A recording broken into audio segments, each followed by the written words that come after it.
Ladies and gentlemen, let's take a moment to reflect on the nature of human interaction, particularly in the complex realm of relationships.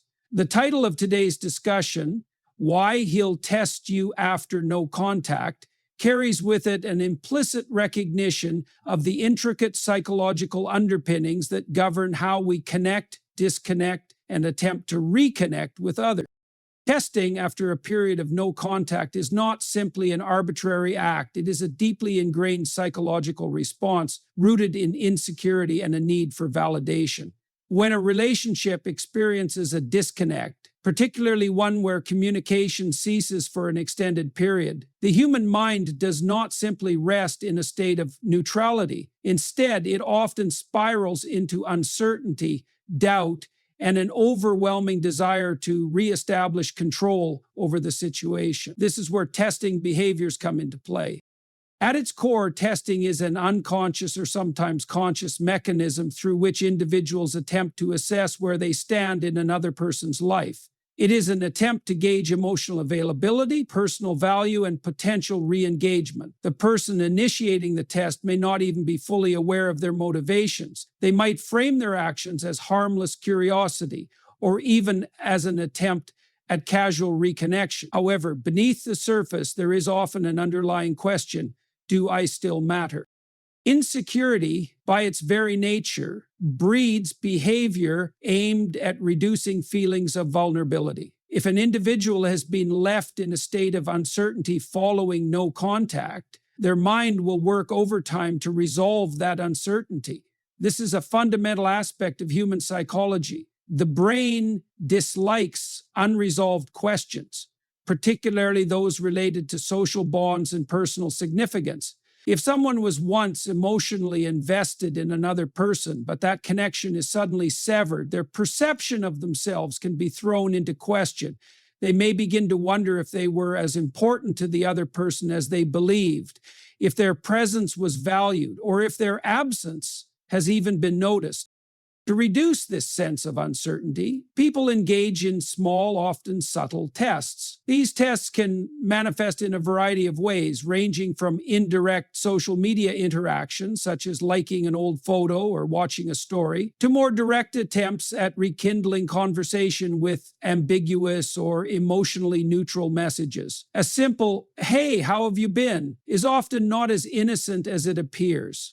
It serves as a probe, a means of extracting information without making oneself too vulnerable. If the response is enthusiastic or immediate, it provides reassurance. If it is delayed or indifferent, it introduces further anxiety, potentially prompting additional testing behaviors. However, testing is not always subtle or benign. In some cases, individuals engage in behaviors specifically designed to provoke a response. They might post content aimed at eliciting jealousy, such as photos with new people, cryptic messages about personal growth, or even exaggerated displays of happiness. The objective is simple: to create enough emotional discomfort in the other person that they feel compelled to re-engage. It is an attempt to regain control, to shift the power dynamic back in their favor by forcing the other person into a reactive state. This form of testing is particularly common when an individual feels that they were the one left behind in the relationship dynamic. If they did not initiate the no contact period, or if they perceive themselves as having lost status in the relationship, they may resort to testing as a way to determine whether they can still influence the emotions of the other person. It is not always done with malicious intent. More often than not, it stems from an internal struggle with self-worth and a desperate need for reassurance. Yet, despite the motivations behind testing behaviors, the underlying reality remains the same. These actions are fundamentally expressions of insecurity.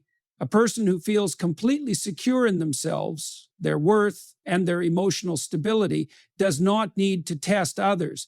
They do not need to create situations in which they hold artificial power over another person's emotional state. Instead, they approach relationships with a sense of confidence, allowing interactions to unfold organically rather than through strategic emotional probing.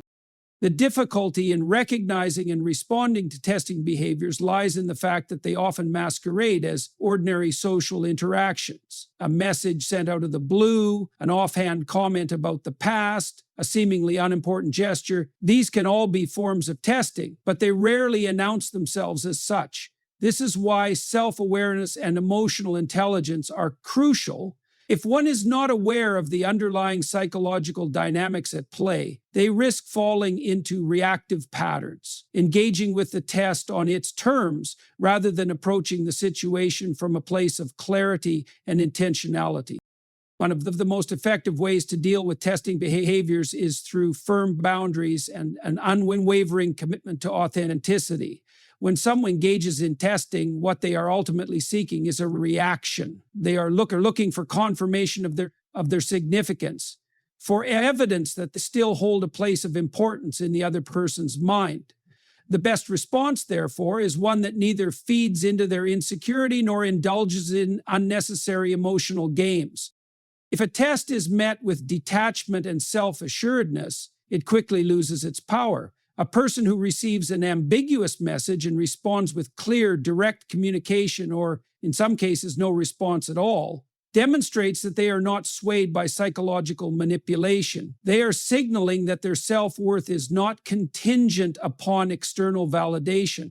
This, ironically, can be the most disarming response of all. When a person realizes that their attempts to test and provoke do not elicit the reaction they expected, they are forced to confront their own insecurity head-on.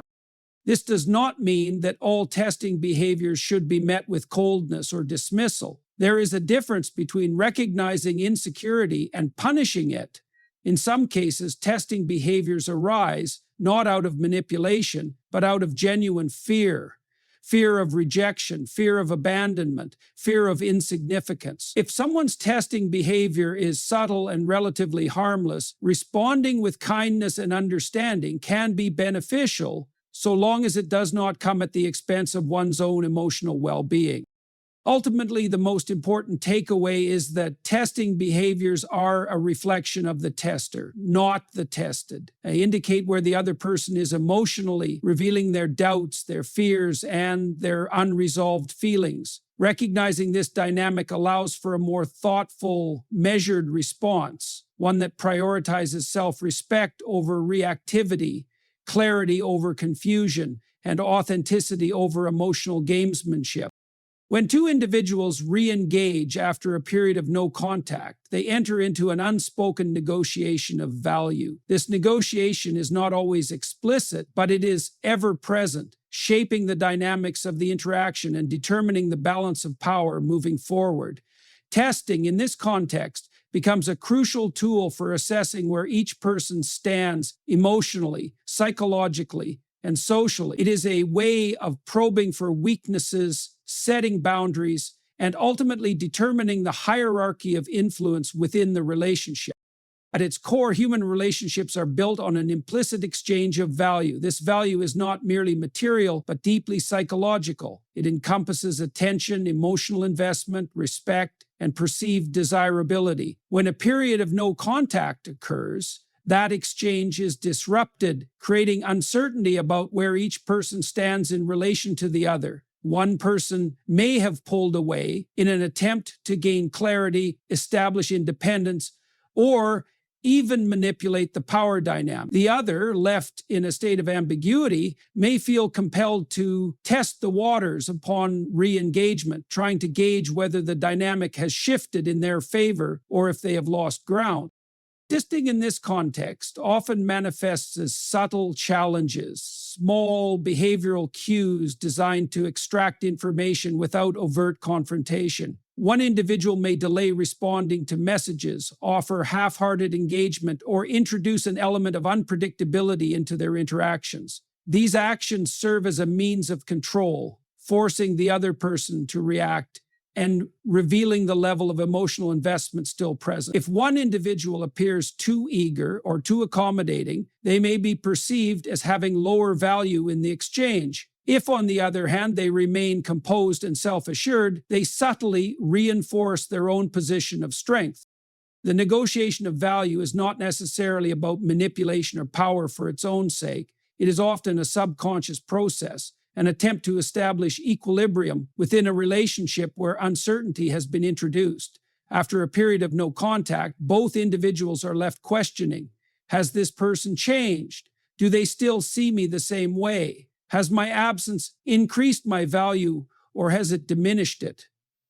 And the answers to these questions shape the trajectory of the interaction, determining whether the reconnection will be one of mutual respect or one-sided pursuit. One of the most common ways testing manifests in these negotiations is through selective engagement. A person may intentionally limit the depth of their responses, keeping conversations superficial or avoiding discussions about the past. This is not necessarily an act of cruelty, but rather a way of protecting themselves from vulnerability while simultaneously assessing the other person's level of interest. If the other individual pushes for deeper emotional engagement too quickly, they may inadvertently reveal themselves as being more invested, thereby shifting the balance of power. Another form of testing occurs through the use of contrast. One individual may present themselves as having changed or evolved significantly during the period of no contact, subtly positioning themselves as being in a higher place of value than before. They may emphasize newfound confidence, personal growth, or social success, not merely as an expression of their reality, but as a means of assessing how the other person responds. Does the other person seem intrigued or threatened? Do they express admiration or insecurity? These reactions provide crucial information about where each person stands in the renewed dynamic.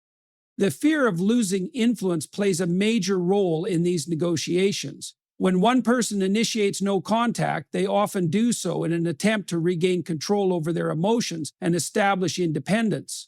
However, upon re-engagement, there is always the risk that the other person has moved on or become indifferent. This is where testing becomes most pronounced. One person may introduce subtle challenges, such as bringing up past grievances or making indirect comparisons to other potential romantic interests. These are not necessarily acts of malice, but rather psychological probes designed to determine whether they still hold emotional sway.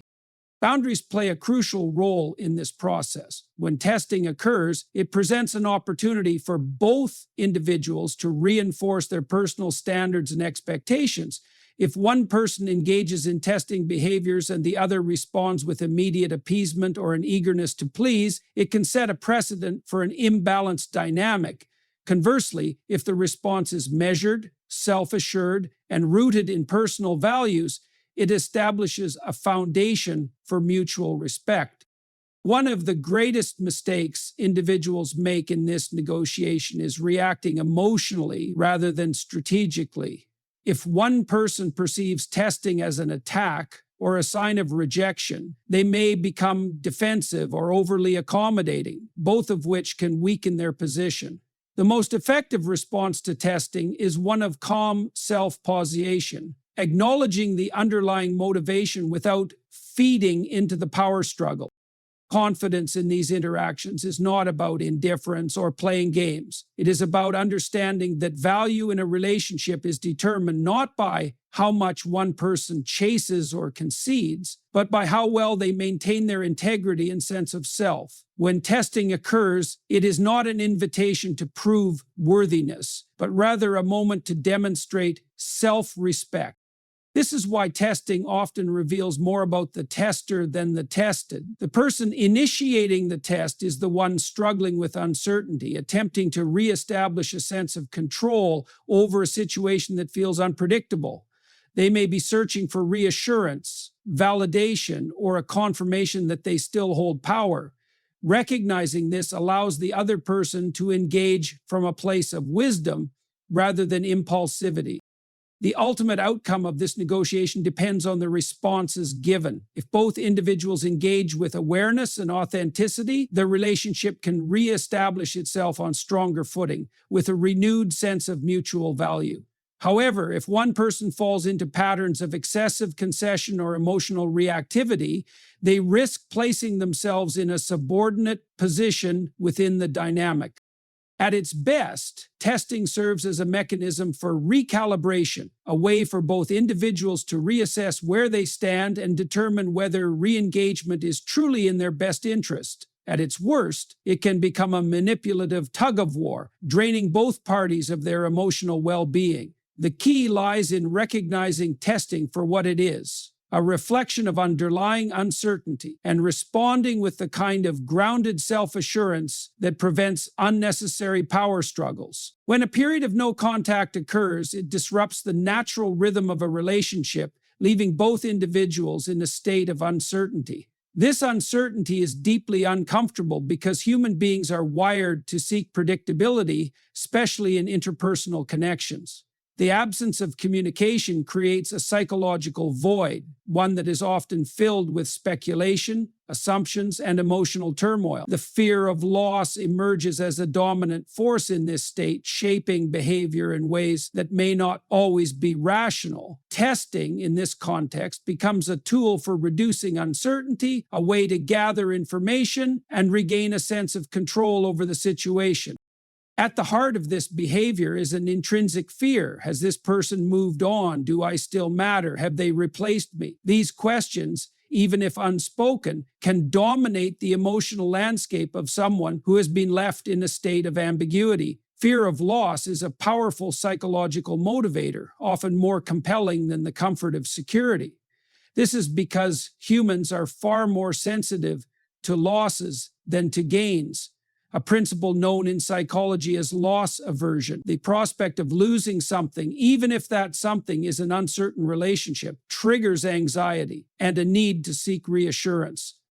One way individuals attempt to manage this fear is by initiating subtle or even overt tests. These tests serve as indirect methods of determining whether they still have a place in the other person's mind and heart. The individual may reach out with an ambiguous message, one that is not overtly emotional but still leaves an opening for engagement. They might say something neutral, such as, "Hope you're doing well," or even send a message with no real conversational substance, like reacting to an old photo or an inside joke. While these actions may seem casual, they are often strategic. They serve as feelers, gauging whether the other person will take the bait and re-engage. If the response is quick and enthusiastic, it provides reassurance that they have not been forgotten. If the response is cold, delayed, or non-existent, it can intensify the fear of loss, potentially leading to more desperate attempts to test the other person's emotional availability. Another common form of testing in response to fear of loss is indirect social signaling. This often takes the form of curated social media activity, posting content designed to provoke a reaction, whether through displays of happiness, social success, or even implied romantic interest in someone new. The goal is not necessarily to showcase genuine personal growth, but rather to elicit a response, to force the other person into a position where they feel compelled to reach out or at least acknowledge what is being presented. If the other person engages with this content by liking, commenting, or mentioning it in conversation, it can serve as a confirmation that they are still emotionally invested. If they ignore it entirely, the fear of loss can escalate, leading to more direct or extreme forms of testing.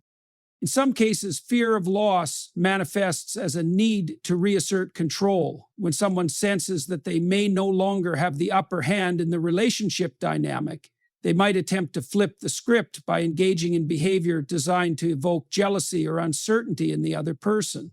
This can be seen in the way some individuals introduce mentions of new people, subtly suggest that they have options, or act distant even when they initiate contact. The underlying psychology behind this tactic is rooted in the idea that scarcity increases value. If a person believes they are at risk of losing someone to another potential romantic interest, they may be more likely to re-engage and invest in the relationship.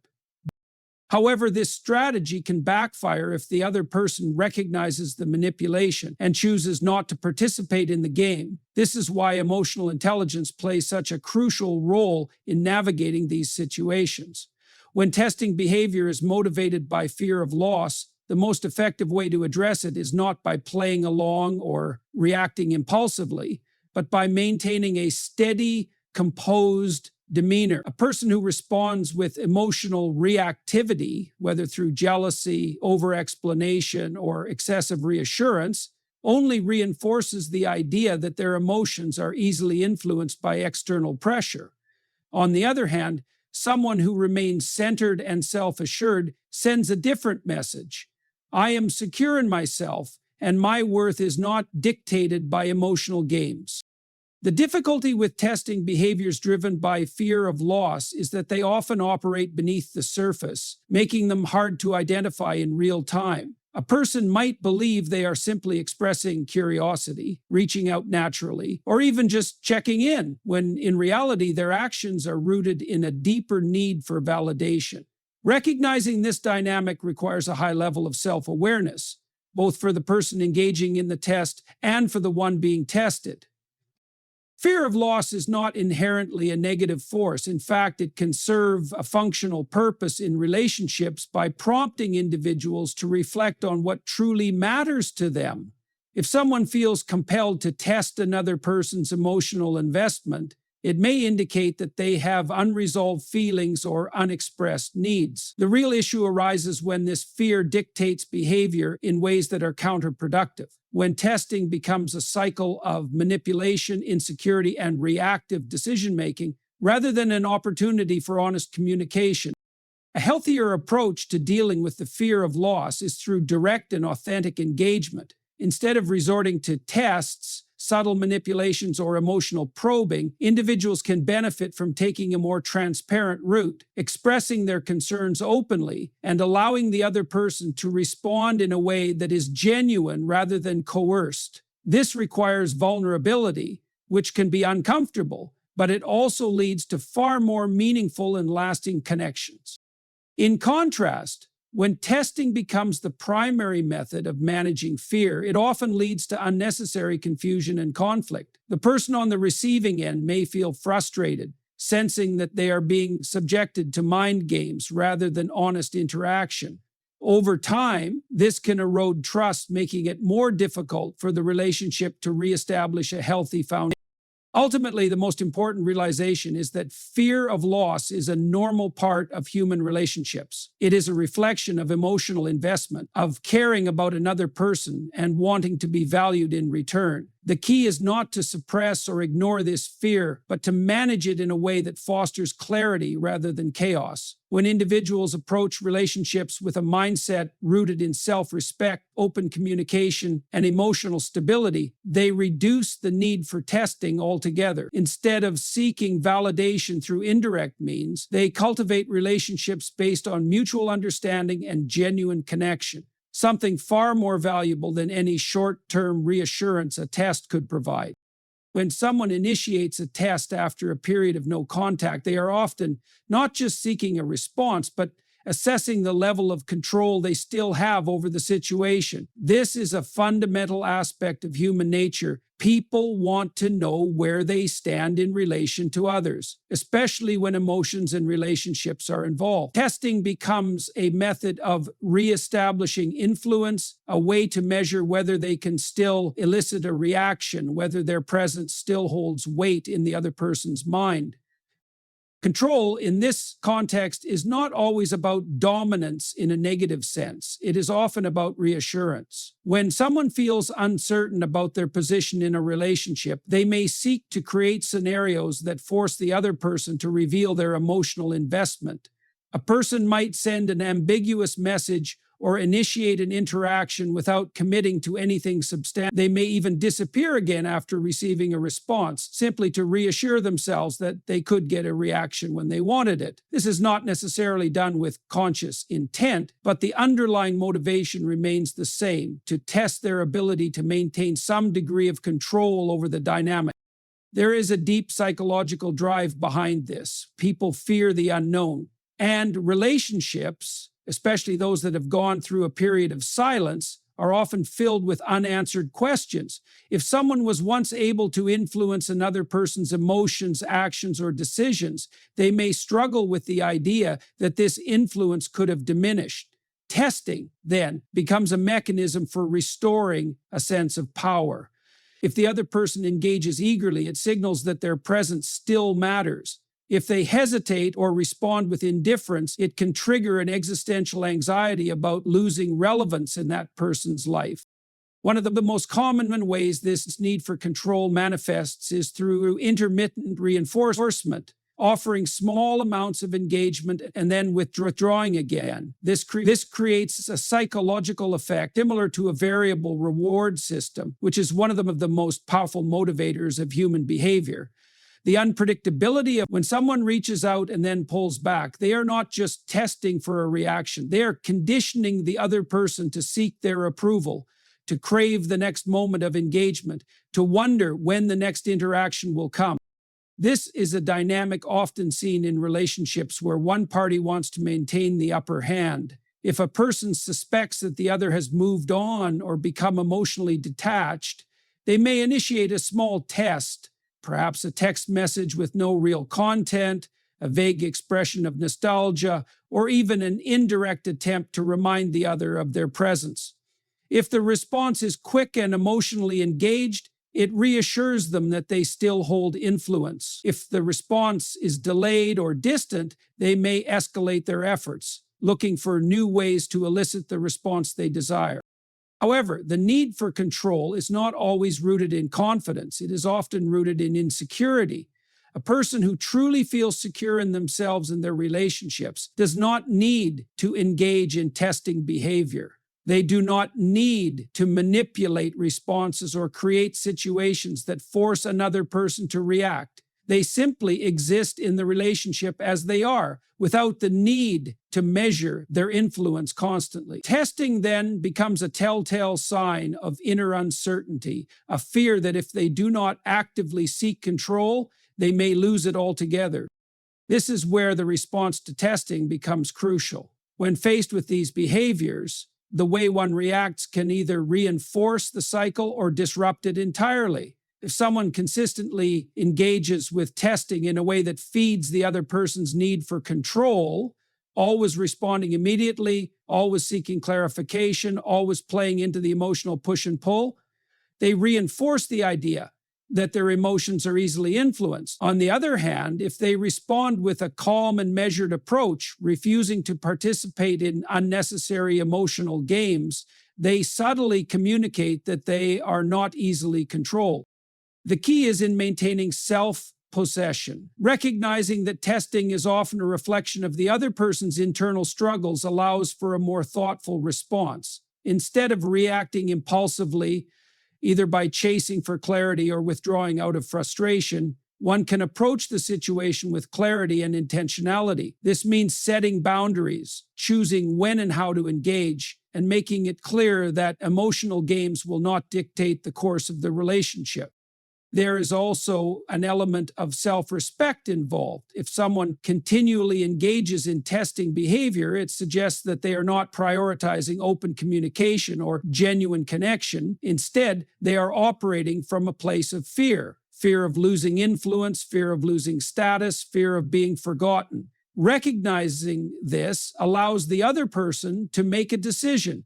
Is this a dynamic worth engaging in? Is there mutual respect? Or is the relationship being governed by a need for power and control? Ultimately, the healthiest relationships are not built on testing and power struggles. They are built on honesty, emotional stability, and mutual respect. When one person constantly seeks to measure their influence over the other, it creates an unstable foundation, one where both parties are more focused on control than on connection. The solution is not to play into the dynamic, but to step outside of it entirely, establishing a relationship based not on manipulation, but on trust and authenticity.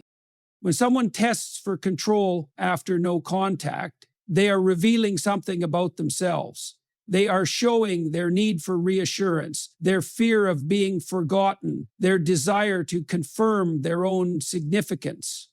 Understanding this allows for a response that is neither reactive nor dismissive, but grounded in self-awareness. Instead of engaging in unnecessary emotional battles, one can choose a path of confidence, one that prioritizes clarity, boundaries, and genuine connection over games of control. When a person re-engages after no contact, their testing behaviors often reveal more about their emotional state than they may consciously realize. Human beings are not always aware of their deeper motivations, and much of what they do in relationships operates at a subconscious level. Testing, in this context, is a way of seeking answers without having to ask direct questions. It is a method of gaining insight into how the other person feels while maintaining a level of emotional protection. However, the very nature of these tests often betrays the insecurities, fears, and desires of the person initiating them. One of the most common ways this occurs is through inconsistency in behavior. A person might oscillate between engagement and withdrawal, showing interest one moment and indifference the next. This inconsistency is rarely a deliberate strategy. It is usually a reflection of their internal emotional turmoil. They may want to reconnect, but they also fear rejection. They may seek reassurance, but they do not want to appear vulnerable. As a result, they create situations that allow them to gauge the other person's response without fully committing themselves to an open and honest conversation. Another revealing form of testing occurs when a person introduces topics that are designed to provoke an emotional reaction. They may mention a past memory, subtly reference another romantic interest, or bring up something that once caused tension in the relationship. On the surface, these comments may seem casual, but beneath them lies a deeper purpose: to see how the other person responds. If they react emotionally, whether with jealousy, defensiveness, or longing, it provides confirmation that feelings are still present. If they remain indifferent, it can trigger a sense of insecurity, leading to further attempts to extract a reaction. The very act of seeking a reaction reveals an underlying fear. People who are secure in their emotional standing do not need to test for validation. They do not need to manipulate conversations or interactions to confirm their significance in another person's life. When someone feels compelled to test, it often stems from uncertainty. Uncertainty about whether they still hold influence, whether they are still desired, whether they have truly lost something valuable. This fear of insignificance is what drives many testing behaviors, even if the person engaging in them is not fully aware of it. Social media has become a particularly revealing platform for these subconscious tests. A person might begin posting content that is designed to be seen by their former partner, pictures meant to showcase happiness, success, or new romantic interests. They may not explicitly reach out, but their actions are intended to communicate something indirectly. If the other person reacts by liking a post, commenting, or even viewing stories, it serves as a signal that they are still paying attention. If they do not engage at all, it can create a sense of unease, prompting more overt attempts to reconnect. This need for reassurance is not limited to social validation. Some people will test by offering subtle invitations for contact, leaving open-ended statements or unfinished conversations that require a response. They might say something vague like, "I've been thinking about something we talked about before," without providing further details. This creates an opportunity for the other person to take the bait, demonstrating their willingness to re-engage. If no response is given, it can lead to further testing or, in some cases, withdrawal out of fear that they have truly lost influence. Jealousy is another revealing aspect of these tests. When a person fears they have lost significance, they may attempt to regain control by implying that they have new options or interests. They might casually mention that they have been spending time with someone new or exaggerate their level of happiness post-breakup. While this might appear to be a display of confidence, it is often a sign of lingering insecurity. If they truly felt indifferent, there would be no need to craft a narrative designed to provoke a response. The very act of seeking a reaction demonstrates that they still care deeply about how they are perceived. The most telling aspect of testing, however, is how a person reacts when their test does not yield the expected response. If they reach out in an ambiguous way and receive a neutral or indifferent reply, they may escalate their attempts to gain attention. If they try to induce jealousy and it has no effect, they may become frustrated or even resentful. These emotional reactions reveal the true motivation behind their behavior. Testing at its core is often about control. Control over how they are perceived, control over how the other person feels, control over their own sense of worth. When that control is not reaffirmed, the underlying insecurities become even more apparent. Understanding these patterns allows for a different way of engaging with them. Instead of reacting impulsively, either by playing into the tests or becoming frustrated by them, one can step back and observe. What is this person really trying to accomplish? Are they seeking reassurance? Are they afraid of rejection? Are they struggling with their own self-worth? Recognizing the hidden motivations behind testing behaviors makes it easier to respond in a way that is calm, measured, and self-respecting. One of the most powerful responses to testing is emotional steadiness. When a person is testing out of insecurity, what they are often looking for is either validation or a sense of control. By refusing to engage in emotional games, by neither overreacting nor becoming defensive, one communicates a different kind of message. I am not easily manipulated. My emotions are not dictated by external tests. I am secure in myself, regardless of how you attempt to elicit a reaction. This is not about being cold or unkind. It is about understanding that true confidence does not come from playing into another person's insecurities. It comes from maintaining a sense of self-worth that is independent of their attempts to seek control. If a relationship is going to be rebuilt, it should be done through honest conversation and mutual respect, not through a series of emotional tests designed to measure influence. Testing behaviors, when analyzed deeply, are reflections of a person's inner world. They reveal where they feel uncertain, where they are seeking validation, where they are struggling to come to terms with their own emotions.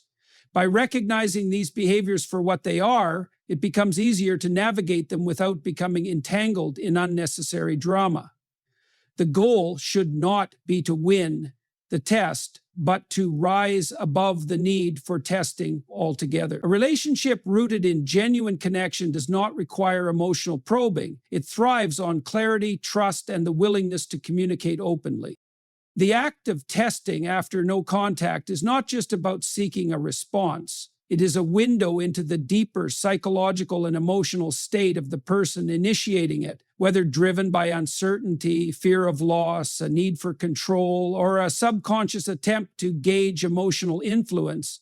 These behaviors reveal more than they conceal.